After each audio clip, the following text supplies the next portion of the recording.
Fala pessoal, estamos de volta com mais um react aqui no canal e desta vez vamos assistir a segunda parte do vídeo Os Momentos Mais Marcantes do Esporte do Vogalizando a História, né? Que já trouxe os melhores momentos do esporte das Olimpíadas. Agora a gente vai ver aí a segunda parte dos momentos marcantes do esporte.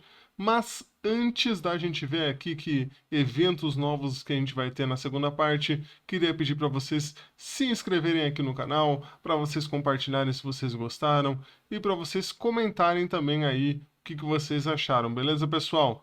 E sem mais delongas, vamos dar o play aqui no Vogalizando a História. Um dos nossos vídeos mais legais é aquele que a gente elencou os 10 maiores momentos da história do esporte. Mas como o esporte já nos proporcionou inúmeros momentos memoráveis, a gente resolveu fazer a parte 2. Então, o Vogalizando a História de hoje vai falar de outros 10 momentos esportivos que entraram para a história. Vamos lembrar que a gente já tem um vídeo sobre esse assunto. Então, se tu sentir falta do Jesse Owens, da corredora suíça, que se recusava a desistir, do protesto racial durante as Olimpíadas, ou da Baby Bikila ganhando ouro correndo descalço, confere o outro vídeo que tem mais coisa por lá. Para começar o vídeo de hoje com perfeição, a gente vai falar dela, que tirou uma nota tão alta que nem cabia no placar. Quando começaram as Olimpíadas de 1976 em Montreal, no Canadá, a equipe feminina de ginastas soviéticas é que era a sensação. Mas as atletas sabiam que iam ter um páreo duro, porque uma ginasta romena de 14 anos vinha chamando a atenção e podia muito bem tirar as soviéticas do topo. Essa menina era a Nadia Comaneci, que acabou levando a medalha de ouro competindo nas barras assimétricas, na trave, no individual geral e prata na modalidade em equipe, sendo escolhida como a atleta feminina do ano pela Associated Press. Sim, as soviéticas levaram o ouro na competição em equipe, mas a sensação da ginástica aquele ano foi a Nadia, porque depois de uma apresentação dela, o placar mostrou a nota 1, o que claramente não significava que aquela apresentação tinha ganhado a nota 1, mas sim que era um 10, uma apresentação perfeita, algo que ninguém nunca tinha conseguido numa Olimpíada. Era o placar que não estava preparado para comportar uma nota tão alta, com uma casa na unidade e outra na dezena. E olha que a menina ainda conseguiu fazer outras notas 10 na mesma Olimpíada, mostrando que não fez o que fez na sorte. Hoje já não é mais. A gente tinha visto até sobre a Nadia Comaneci em outro vídeo aí, acho que das Olimpíadas até, mas aí tem mais detalhes, né, sobre como ela era uma ginasta muito completa, né? Impressionante tirar 10 mais de uma vez, né? Isso é loucura. E ele vai falar agora, eu acho que hoje, né, o sistema mudou, né? O sistema de notas mudou com peso para o exercício, para o movimento que as ginastas forem fazer. Então, né, não existe mais o 10, e então deixa o feito da Nadia Comaneci maior ainda, né? Até hoje. Mais possível para um atleta competir nas Olimpíadas com 14 anos de idade. A idade mínima é de 16 anos, o que faz com que o recorde dela seja impossível de ser batido, pelo menos enquanto a norma for essa. O nosso nono lugar vai para a maior final de Copa do Mundo da história.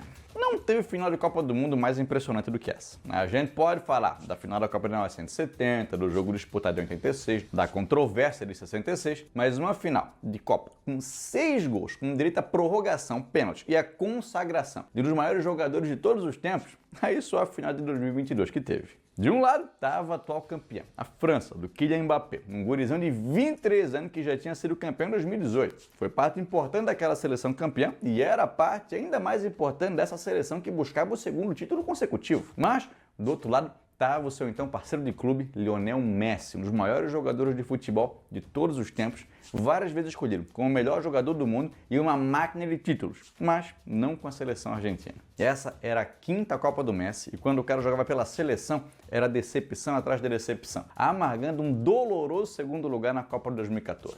Aquela era a chance que ele tinha de conquistar a Copa do Mundo e no começo parecia que tudo ia dar certo, com os argentinos abrindo 2-0 no primeiro tempo com um gol do próprio Messi e outro de Di Maria. Mas a vida nem sempre é um morango e o Mbappé fez o primeiro gol da França no fim do segundo tempo e empatou o jogo 1 minuto e meio depois. A partida foi para prorrogação, cada seleção ainda fez mais um gol e o jogo foi para os pênaltis, matando do coração os amantes do futebol. Mas aí o goleiro Emiliano Martinez, que já tinha salvado a pátria no fim da prorrogação, pegou um pênalti e outro francês acabou perdendo, enquanto todos os argentinos converteram. Messi finalmente foi campeão do mundo com a Argentina. Mbappé fez 3 gols numa final de Copa do Mundo e coroou a maior final de todos os tempos. Foi uma final absurda, igual ele falou, né? 2-0 parecia que tinha acabado. Parecia que, né, quando você vê uma final de Copa que já tá 2-0, você já não acredita mais que vai ter muito mais coisa e aconteceu uma loucura depois ainda, né? E o Messi, né, vinha sempre desacreditado, chegou a falar em parar de jogar pela seleção, que sempre perdia, perdeu o final de Copa América e tudo mais, e a Argentina não ganhava nada desde 93 até ganhar a Copa América no Brasil, né? Ganhou do Brasil no Brasil, e aí aquilo parece que reavivou o espírito argentino, que, né, voltaram a jogar um futebol mais decente para que jogassem pelo Messi, para o Messi conseguir essa Copa do Mundo, e foi o que aconteceu, né? Uma Copa absurda, uma Copa que o Messi, né, jogou muita bola, o Mbappé ali, como ele falou, 3 gols na final e ainda assim perderam. Um jogo épico, né? Um dos maiores jogos da história do futebol, não só da Copa do Mundo. É coisa para realmente se lembrar, né, sempre desse grande jogo que coroou o título do Messi. Oitavo lugar é para a maior das batalhas dos sexos. O termo batalha dos sexos é usado para se referenciar a uma partida esportiva entre um homem e uma mulher. E apesar de outras batalhas dos sexos terem acontecido antes e outras depois, a mais famosa delas aconteceu em Houston, no Texas, no dia 20 de setembro de 1973, quando a tenista número 1 do mundo, Billie Jean King, enfrentou o já campeão de Wimbledon e do US Open, Bobby Riggs. Na época, o Riggs tinha 55 anos de idade e já estava aposentado, fazendo dinheiro com apostas e aparições em jogos de tênis. O melhor ano da carreira dele tinha sido 1939 e durante a década de 1940 conquistou alguns títulos também. Mas em 1973 derrotou a Margaret Court em uma partida amistosa que deu palco para o cara fazer vários comentários machistas depois. Ele chegou a dizer que o tênis feminino era tão inferior que até ele, com 55 anos de idade, ganharia da número 1 do mundo. E a Billie Jean King decidiu colocar isso à prova. Mais de 30 mil pessoas foram para o estádio a assistir a partida e quase 50 milhões assistiram pela TV nos Estados Unidos. Foi por muito tempo o maior público numa partida de tênis da história. E ao redor do mundo se estima que mais 40 milhões de pessoas assistiram a partida. No final, a Billie Jean King venceu os 3 sets, levou os $100 mil de prêmio e se tornou um símbolo da luta contra o machismo no esporte. Claro, teve que tentar se diminuir a vitória dela, dizendo que ganhar de um cara de 55 anos era fácil e que ele entregou o jogo. Teve toda uma história que inventaram de que ele tinha entregado a partida em troca do perdão de uma dívida com a máfia, mas nunca confirmaram isso. A partida também aconteceu pouco tempo depois do lançamento de uma lei que obrigava as escolas e universidades financiadas pelo governo a oferecer oportunidades iguais a homens e mulheres, incluindo aí bolsas de estudo para atletas e proteger as mulheres de assédios e intimidações dentro do esporte. Essa lei ajudou a popularizar o esporte feminino e possibilitou que mulheres surgissem como figuras de liderança no esporte e inspirar uma nova geração de atletas. Para quem quiser saber um pouquinho mais, tem um filme que conta os bastidores dessa partida, chamado A Batalha dos Sexos, com Emma Stone e o Steve Carell nos papéis principais. Tem gente aqui no Vogalizando que eu sei que gosta de filme, mas tem filme que a gente não acha em serviço de streaming nenhum. Por isso, a gente sempre recomenda o tênis também é um esporte que tem muita, assim, a questão da igualdade entre os homens e as mulheres é muito presente, que tanto que as premiações do tênis são sempre as mesmas, justamente por isso, por essa luta ali da Billie Jean já, de que o esporte tinha que ser mais igual, tinha que ser igual, né? Não mais igual, tinha que ser igual.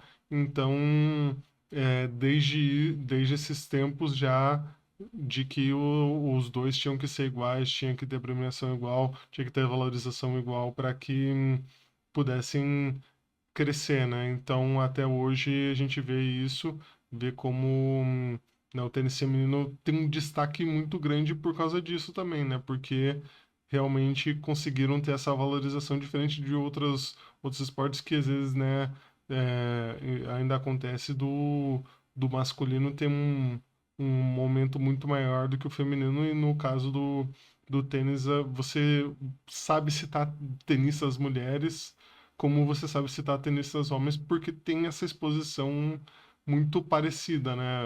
Lógico que ainda assim, né, pode acontecer de ter uma atenção maior aos homens, mas a organização consegue ter um papel importante de dar essa visibilidade para as mulheres né, e valorizar elas desse jeito, né? Ainda tem o que melhorar, mas você vê como o tênis consegue ter um passo além, né? Já há um bom tempo, diferente de outros esportes. Aqui no Brasil, também já aconteceram momentos memoráveis. O ano era 2005 e o palco foi o estádio Eládio de Barros Carvalho, em Recife, Pernambuco, no bairro dos Aflitos. E os protagonistas eram o Grêmio e o Náutico, que se enfrentavam pela Série B do Campeonato Brasileiro de Futebol. O Grêmio tinha sido rebaixado no ano anterior e o Náutico não disputava a Série A desde 1994. Na época, a Série B ainda não era por pontos corridos e no quadrangular final, 4 equipes disputavam 2 vagas. O Grêmio só precisava de um empate para garantir o retorno, já o Náutico precisava vencer, visto que na outra partida do quadrangular, o Santa Cruz e a Portuguesa disputavam a outra vaga. Era a última partida do campeonato, a última chance para as duas equipes, e ela já estava tensa mesmo antes de começar. O Náutico jogava em casa, tinha torcida a seu favor e os jogadores do Grêmio disseram que o vestiário que tinha ali para eles era bem pequenininho, que tinha sido pintado horas antes do jogo, que deixava com aquele cheirão de tinta, e tinha uma sirene que não parava de apitar. Tudo para atrapalhar mais os caras. O jogo começou e já no primeiro tempo o Náutico desperdiçou um pênalti a seu favor e as coisas ficaram mais fáceis para eles depois que o Grêmio teve um lateral expulso no segundo tempo. Só que pouco tempo depois disso, o árbitro marcou mais um pênalti para o Náutico, apontando toque de mão numa bola difícil. Não tinha VAR naquela época para o cara poder conferir e os jogadores do Grêmio se enfureceram. Disseram que não era pênalti coisa nenhuma, cercaram o árbitro, a polícia foi chamada para entrar em campo e mais 3 jogadores do Grêmio foram expulsos. A partida foi paralisada por quase meia hora e a confusão terminou com o Grêmio com 4 jogadores a menos e o Náutico com um pênalti para bater. As esperanças de subir para a Série A quase tinham acabado para o Grêmio. Só que os caras contavam com o goleiro Galato, que pegou esse pênalti e logo depois o Grêmio avançou para um contra-ataque, onde 71 segundos depois o Anderson fez o gol que deu a vitória para o Grêmio e colocou o time de novo na Série A. Aquela vitória foi vista por muitos como um verdadeiro milagre e repercutiu até internacionalmente, mostrando o feito histórico em que um time terminou a partida com o número mínimo de jogadores possível e se sagrando campeão da competição. A Batalha dos Aflitos, como ficou conhecida, é um dos momentos mais inesquecíveis do futebol brasileiro. Eu acho que é um momento absurdo, assim, várias coisas que acontecem, né? Os pênaltis, as expulsões, o Anderson que chega e faz o gol, né? O jovem da base que protagoniza um momento épico do gol, quando o Grêmio tinha 7 jogadores em campo, o Galato defendendo o pênalti, os jogadores do Náutico que perdendo o pênalti ficaram, né, completamente desestabilizados pela situação, por, né, estarem com tantos jogadores a mais e ainda perder os pênaltis. Então, é um jogo, assim, incrível mesmo. Teve documentário, teve tudo que é coisa sobre a Batalha dos Aflitos e é um dos momentos mais lembrados pelo torcedor do Grêmio, né? Incrivelmente, né? Um título da segunda divisão não teria toda essa importância, geralmente, né? Para um time grande, mas essa Série B tem, né, todo esse significado para o torcedor gremista por causa disso e, né, o estádio, ser o estádio dos aflitos né, para ter essa batalha é algo, né, do destino. O destino queria que tivesse, né, a Batalha dos Aflitos, porque, né, o nome é um nome muito forte para o que aconteceu, né? Muito significativo. Nosso sexto lugar vai para uma das maiores demonstrações de que a política e o esporte andam juntos. Os Jogos Olímpicos de Verão de 1980 aconteceram na cidade de Moscou, na então União Soviética, contando inclusive com um dos mais populares mascotes olímpicos de todos os tempos, o urso Misha. Só que no finzinho de 1979, a União Soviética deu início a uma operação militar no Afeganistão, dando início a uma guerra que duraria quase toda a década de 1980. Que caso tu queira saber mais, tem vídeo aqui no canal. Essa invasão não foi vista com bons olhos por boa parte do mundo. Os Estados Unidos, o maior rival político da União Soviética, liderou um boicote a essas Olimpíadas, convocando seus aliados a boicotarem ela também. Canadá, Alemanha Ocidental, Japão e Argentina seguiram os americanos, mas países que compartilhavam a religião com os afegãos também participaram do boicote, como a Arábia Saudita e o Irã, que não era alinhado com os Estados Unidos. Isso resultou no menor número de participantes numa Olimpíada desde 1956, com atletas de 81 países, número que ficou menor depois que a Libéria decidiu aderir ao boicote. Mas isso quando já estava em Moscou e já tinha participado da cerimônia da abertura. Entre os parceiros dos Estados Unidos, que tiveram atletas em Moscou, estavam a França, o Reino Unido e o Brasil. Claro, alguns com uma delegação reduzida, dando liberdade para os atletas irem ou não. E, curiosamente, o próprio Afeganistão enviou atletas para os Jogos. O líder soviético da época, o Leonid Brezhnev, no discurso de abertura, lamentou a falta dos outros países e se mostrou insatisfeito com a interferência política no esporte. E houve também quem criticasse os Estados Unidos, porque enquanto os caras boicotavam as Olimpíadas de Moscou, interferiram na Guerra Civil Libanesa. E no mesmo ano das Olimpíadas seguintes, que foram em Los Angeles, em 1984, iniciaram uma operação militar em Granada para depor um governo que tinha tomado o poder no país. O boicote prejudicou um pouco o nível técnico dos jogos e foi nessa Olimpíada que o atleta polonês do salto com vara, que levou o ouro para casa, foi vaiado pelo público soviético e meteu-lhe a banana pros caras. Teve quem dissesse que a medalha tinha que ser retirada do cara pelo insulto, mas não tiraram. Na época, a Polônia era um dos países que ficava sob influência soviética e grande parte da comunidade polonesa gostou do cara ter mandado esse gesto para os soviéticos. Nos jogos seguintes, em Los Angeles, nos Estados Unidos, quem liderou um boicote foram os soviéticos. E mais uma vez, o nível técnico foi prejudicado. Tem uma coisa que não se faz mais, né? Banana. Não. Mandar uma banana. O mundo era mais inocente. É verdade. O maior acidente da história do automobilismo mudou. A gente também comentou sobre isso no outro vídeo, que dos momentos marcantes, como né, tudo era motivo para um tentar influenciar o outro. O esporte não era diferente, né? De um mostrar que era melhor que o outro, a União Soviética ou os Estados Unidos, né? Na corrida espacial, economicamente, na influência no mundo, né? Igual ele falou das guerras, que um apoiava, aí o outro apoiava outra guerra, porque eles não podiam ter um conflito direto entre eles, né? Entre Estados Unidos e União Soviética, senão ia causar uma guerra muito maior, né? Então eles ficavam patrocinando a guerra num lugar, outro no outro, para ficar tentando desestabilizar, né? E manter o interesse sobre o mundo, né? Com né, o que eles queriam. Então era uma loucura, né? Que a gente, né? Pelo menos eu não vivi esse período. Então às vezes é até difícil de imaginar como que era.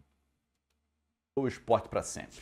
Em 1955, o maior evento automobilístico do ano eram as 24 horas de Le Mans, onde os carros passavam 24 horas correndo, dando o máximo de voltas na pista possível. Claro, parando para abastecer, fazer reparos e revezar os pilotos, que também descansavam um pouco durante a prova. Naquela edição, que aconteceu no circuito de La Sarthe, na França, 200 mil pessoas foram assistir. E na 35ª volta, depois de quase 2 horas e meia de corrida, um piloto foi entrar nos boxes e o piloto que vinha logo atrás, para não bater nele, jogou o carro para a esquerda e foi atingido pela Mercedes do Pierre Levegh. O carro dele saiu do chão, bateu na mureta, explodiu e os destroços voaram para cima do público, matando 83 pessoas e ferindo 120. Foi um horror completo que só expôs como as corridas da época não traziam segurança para o público e nem para os pilotos, que sequer tinham uma faixa exclusiva para ir para os boxes. O que gera uma questão séria para vários pilotos que se mostravam preocupados com isso. A França, Espanha, Alemanha Ocidental e Suíça chegaram a proibir provas de automobilismo em seus territórios enquanto novos regulamentos,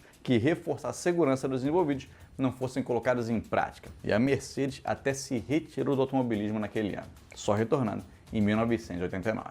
Os detalhes do desastre de Le Mans, como ele ficou conhecido, vão ser contados em um vídeo exclusivo para os nossos membros que assinaram o plano Volga Lover de carteirinha. Então, caso tu queira ver esse vídeo, vai ali no nosso clube de membros e assine esse plano, que além desse vídeo, vai ter acesso a outros 30 vídeos exclusivos que já tem por lá. O nosso quarto lugar vai para um marco na inclusão.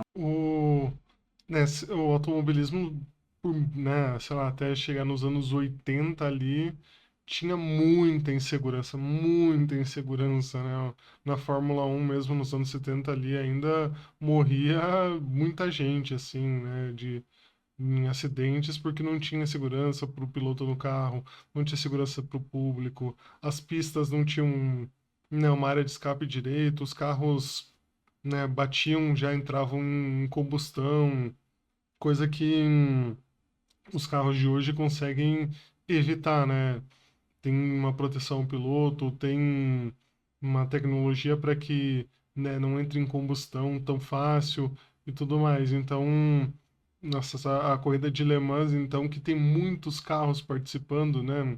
40, 50, 60 carros participando, então a chance de dar um acidente é maior ainda, né? Ainda mais como ele falou ali, não tinha uma área de saída para os boxes, não tinha uma coisa tão regulamentada assim, ajeitada, e a galera ficando ali, né, completamente desprotegida. É muito complicado, né, de você ter uma segurança com essas condições tão, né, tão adversas para ser para ser seguro, mas era o que se pensava na época, né? Infelizmente, os acidentes que foram moldando melhoras, né? Mesmo o acidente do Senna acabou que foi criar mudanças muito grandes pro automobilismo ser mais seguro, né? Infelizmente, mortes foram motivos de mudança ao invés de pensar antes. Depois, eles acabaram, né, hoje já se pensa muito mais com prevenção, né, do que era. Hoje você olha, não, ó, tem que fazer isso, tem que fazer aquilo. O halo na Fórmula 1, né, que é uma proteção ali pro piloto não ser atingido na cabeça e tal. Então foram coisas que já foram pensadas diferentes para que não precise acontecer acidentes para pensar, ah, podia ter feito aquilo, né? Então, naquela época, então, complicadíssimo, né? Imagina, morreu 80 pessoas do público, mais cento e tantas feridas, né? Isso é uma loucura. Dentro do esporte. No dia 28 de julho de 1948 teve início os Jogos Olímpicos de Londres, 12 anos depois da última edição, visto que durante a Segunda Guerra Mundial os Jogos não foram realizados. Mas não muito longe dali, outra competição esportiva estava sendo realizada. Eram os Jogos de Stoke Mandeville, uma cidade a 56 km de Londres, onde o neurologista Ludwig Guttmann, que trabalhava para reabilitar militares feridos durante a guerra, organizou uma competição onde arqueiros paraplégicos competiam entre si e os jogos se popularizaram, vindo a acontecer todos os anos a partir dali.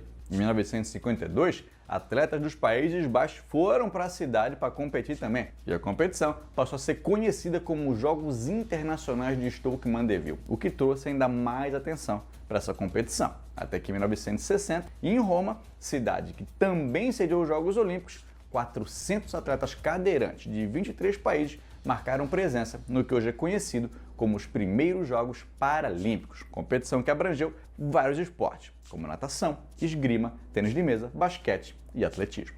Na época, o nome utilizado ainda eram Jogos Internacionais de Stoke Mandeville, mas em 1976 foi adotado o nome Olimpíadas dos Portadores de Deficiência, e para os Jogos de 1984, o Comitê Olímpico Internacional aprovou o nome Jogos Paralímpicos ou Paraolimpíadas. De lá para cá, a competição se popularizou ainda mais, abrangendo não só competidores em cadeiras de rodas, mas também atletas amputados, deficientes visuais, pessoas com alguma deficiência mental e pessoas com paralisia cerebral. Alguns esportes são adaptados aos deficientes, outros, como a bocha e o goalball, não aparecem nas Olimpíadas, só nas Paralimpíadas, e tem também os Jogos Paralímpicos de Inverno, que acontece a cada 4 anos e teve sua primeira edição em 1976, na Suécia, mostrando que no esporte inclusão também é essencial. O terceiro lugar é É uma mudança, né, de pensamento que veio acontecendo, né, de tirar da exclusão para a inclusão, para mostrar que não, né, aquilo não é o que define a pessoa, né, a deficiência dela não é o que define a personalidade dela. Então, a gente vê hoje, né, grandes exemplos de superação aí do Brasil, então, né, que o Brasil é uma potência paralímpica e é muito bom ver como a cada Paralimpíada a atenção é maior, a cobertura é maior, vem, né, tendo cada vez mais espaço, né, para que chegue a uma atenção igual ou próxima do que é do esporte, né, nas Olimpíadas mesmo, né? Então, né, que a Paralimpíada se equipare com as Olimpíadas nesse sentido, né? É para o time dos sonhos. O time olímpico de basquete dos Estados Unidos vinha de um bronze nas Olimpíadas de Seul em 1988. Mas, no ano seguinte, a Federação Internacional de Basquete deu sinal verde para que jogadores profissionais pudessem participar dos Jogos Olímpicos, o que possibilitou a formação de um time cheio de estrelas. Até então, quem jogava pelos Estados Unidos eram universitários e amadores, que já tinham conseguido algumas medalhas de ouro. Mas para as Olimpíadas de 1992 em Barcelona, vários astros da NBA formaram o Dream Team, ou o time dos sonhos, que contava com Magic Johnson, Karl Malone, Larry Bird, Scottie Pippen, David Robinson, Charles Barkley e Michael Jordan. E não é que os caras chegaram lá como favoritos. Eles chegaram lá praticamente com a medalha já no peito. Eles nem ficaram na Vila Olímpica com os outros atletas e levaram tranquilo o ouro para casa, ganhando todos os jogos com pelo menos 30 pontos de diferença em cada um, marcando mais de 100 pontos em todos os jogos. Um feito inédito até então. Na estreia contra Angola, já ganharam de 116 a 48 e o jogo mais apertado foi a final contra a Croácia, onde ganharam de 117 a 85. Inclusive, nem o Brasil do Oscar Schmidt conseguiu parar essa potência. Esse era o time dos sonhos, mas sonho de verdade pra gente, realizado. É um time surreal de bom, né? Difícil de equiparar. Eu vi imagens do jogo do Brasil contra os Estados Unidos e o Brasil ainda, né, por um tempo ali conseguiu deixar uma diferença um pouco menor, né? Mas não teve como. Mas como pelo menos o Oscar era um cara muito diferenciado, assim, muito acima, que ele conseguia ainda jogar de igual com os americanos ali, ter um nível com os americanos, né? Lógico que na média do time, infelizmente, né, não tinham 5 Oscars, mas era um time muito forte, né? O time brasileiro nos anos 80, anos 90 ali, né, chegou a ganhar dos Estados Unidos nos Estados Unidos, né? Nos Jogos Pan-Americanos. Então, não era uma seleção ruim, mas os Estados Unidos eram, né, era o time dos sonhos, simplesmente, né? Então é muito curioso ver, né, como eles atropelaram todo mundo. É tudo dando like aqui no nosso vídeo e se inscrevendo no canal. Já assistiu mais da metade do vídeo? Então dá essa moralzinha aí, que pra ti não custa nada, mas pra gente é uma baita valorização do nosso trampo. O nosso segundo lugar é para um dos momentos mais tristes do século XX. Ayrton Senna foi um dos maiores de todos os tempos. Em 1994, o cara era provavelmente o maior ídolo do Brasil, tendo disputado 161 GPs, conquistado 65 pole positions, 41 vitórias e sido campeão mundial da Fórmula 1 3 vezes. A galera assistia a Fórmula 1 não para ver a corrida, mas geralmente para ver o Senna mesmo. Só que o ano de 1994 não tinha começado bem para o cara. Com a equipe que ele tinha começado a correr, a Williams tendo dificuldade para acertar o carro. Ele não tinha completado nem a primeira nem a segunda prova do ano, quando chegou o GP de Imola em San Marino. Então, o que ele falou de não completar, né? O carro era rápido, mas era um carro instável, com muitos problemas. Então, ele quebrava porque ele forçava o carro ao limite, né? O Senna sempre foi o cara que tentava tirar o máximo do carro, né? Ele não poupava muito equipamento, não. Ele queria, né, sempre ser o mais rápido que desse para ser.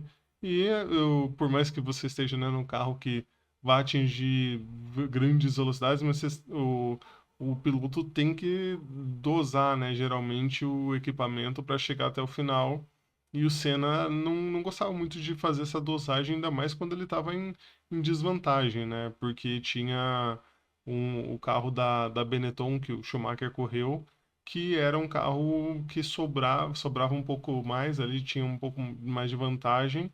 Então ele queria recuperar aquilo e ele chegou aí bem em qualificação e tal, mas né, a Williams não era confiável para corrida e aí quebrou 2 vezes, né? Marino, no dia 1º de maio. Na sexta-feira, Rubens Barrichello já tinha batido o carro e foi hospitalizado. E no treino de sábado, o piloto austríaco Roland Ratzenberger bateu o carro e morreu, o que fez uma galera dizer que tinha que cancelar a corrida no dia seguinte. Eu não sei como é que eles não cancelaram a corrida assim, é uma coisa surreal, né? O Ratzenberger morreu no sábado e falando, não, beleza, beleza, pessoal, vamos seguir em frente, né? O abalo que já existiu com um piloto falecendo no sábado e aí foram correr no domingo também, então hoje em dia eu acredito que, né, espero, né, que primeiro eu espero que não aconteça um acidente fatal, né? Eu já falei da segurança que a Fórmula 1 chegou hoje. E segundo que não, né, não façam algo assim.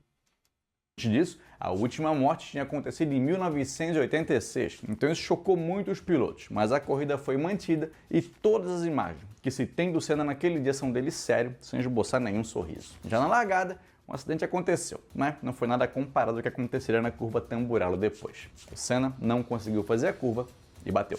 Foi atendido, levaram ele para o hospital do helicóptero, mas não teve jeito. O Senna não quebrou nenhum osso, mas uma barra de suspensão perfurou o capacete dele, tirando a vida do maior ídolo brasileiro da época.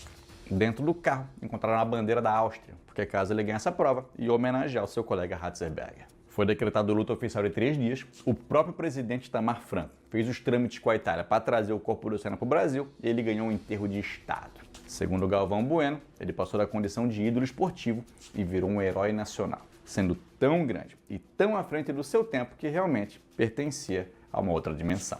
Hoje em dia, aquela curva não existe mais e algumas normas da Fórmula 1 mudaram também para aumentar a segurança dos pilotos. Desde então, só um piloto morreu em decorrência de um acidente. Caso tu queira saber um pouco mais sobre a história e as conquistas do Ayrton Senna, tem vídeo completo aqui no canal.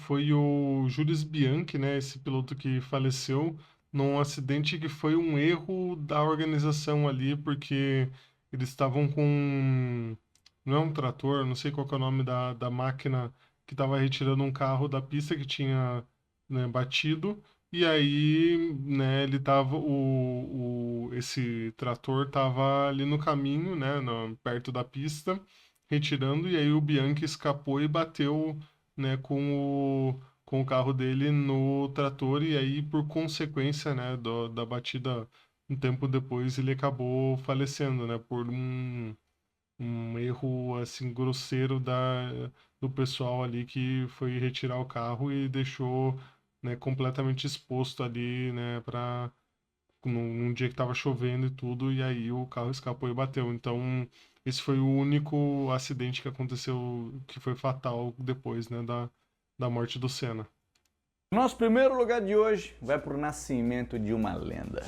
A gente podia escolher inúmeros momentos da história do Pelé como atleta para colocar o cara no nosso primeiro lugar de hoje. O que ele fez na Copa de 1970 foi um negócio inacreditável. E a própria carreira dele como um todo apresenta números que dificilmente alguém vai conseguir superar. Proporcionalmente ao número de jogos, a maioria das estatísticas é liderada por ele, como por exemplo o número de gols. Mas o Pelé também era um excelente driblador e criador de jogadas para os seus companheiros. Foi eleito o atleta do século XX, o número dele nos jogadores de futebol. Hoje é tão valorizado porque o Pelé usava esse número e várias jogadas do futebol hoje só são populares porque o Pelé inventou. O cara é referenciado no mundo inteiro por seus contemporâneos e por grandes atletas da atualidade, sendo fundamental para projetar a imagem do Brasil no exterior.